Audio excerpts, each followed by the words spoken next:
Is there at this very moment a global secret brotherhood plotting to control the world? Or even worse, is the shocking plan already in motion?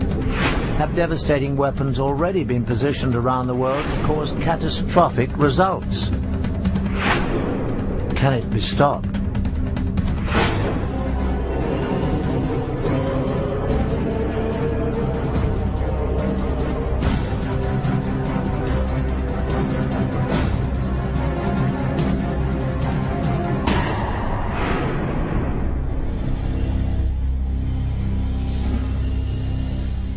Hello, I'm Patrick Macnee.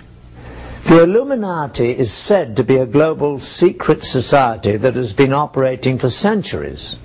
A hidden brotherhood that includes some of the world's most influential people, people of all races and religions that hold top positions in government, churches, business, education, science, medicine, military, financial, and charitable institutions. A secret fraternity whose sole purpose is to take over control of the entire world's resources, finances, and its people. If such a powerful secret society does exist, it represents the ultimate threat to the free world. In fact, it means that right now there is actually no free world at all. Some say it's preposterous, but now for the first time ever we have obtained proof that not only such a global secret organization does exist, but it has infiltrated two of the most powerful intelligence agencies in the world.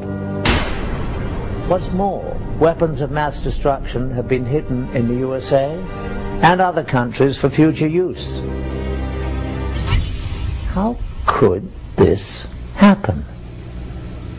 To get at the truth, we must first explore the dark reaches of the world's secret societies, whose history, rituals, and very existence are shrouded in mystery. Secret societies have existed for thousands of years. They all have one thing in common: unique knowledge which they swear by oath to keep secret. For armed with this knowledge, limited to themselves, they believe they can control others. One of the earliest secret societies still exists today, the Masons. It is believed that its origins date back to ancient Egypt, when only a select guild of stoneworkers possessed special mathematical knowledge necessary for building the pyramids. Throughout history, Masons kept their methods to themselves so that only they could build the great structures throughout time that still stand today.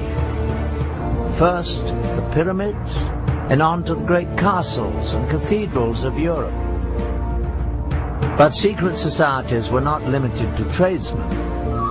The word assassin has its roots in a secret brotherhood of Shiite Muslim warriors that controlled northern Syria during the time of the early Crusades in the 11th century. Their speciality: they had perfected the art of killing.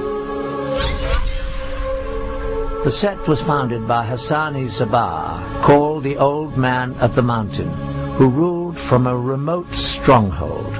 Hassan indoctrinated his devotees with the promise that if they fought and died for Allah, they would live forever in paradise, full of heavenly and earthly pleasures. He used the gruesome power of torture and murder to give his teachings special impact and assure complete discipline and devotion. Hassan gave hashish to his fanatical disciples to induce a feeling of invincibility before sending them on suicide missions. Hence the name assassin was derived from the word hashashin, or hashish user. By 1100, the assassins were said to number over 70,000 fanatically devoted members. About the same time in history, another secret brotherhood was created, the Templars. the Prieuré de Sion, Priory of Zion, was a chivalrous fraternity created in medieval France with the purpose of preserving the Merovingian bloodline and returning them to the throne of France. Their official headquarters was the Abbey of Notre-Dame du Mont de Sion in Jerusalem.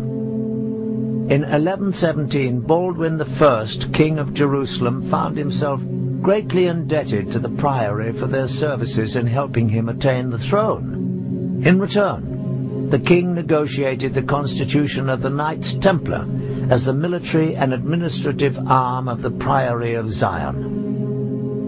The Knights Templar had been created 10 years before for the purpose of safeguarding pilgrims on the road to the Holy Land. During their time in the Middle East, the Templars had contact with the Muslims, including the Assassins. In fact, after the Crusades, because of the enemies they had in common, the Assassins took refuge among the Templars, imprinting the Christian soldiers with much of their fanatical and deadly ideas.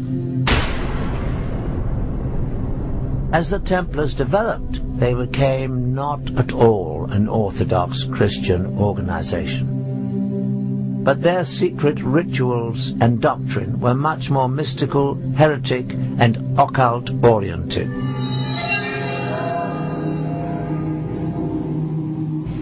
As the power of the Templars grew, the Brotherhood developed into a church within the church, handling their own banking, revoking excommunications issued by bishops, and they answered only to the Pope.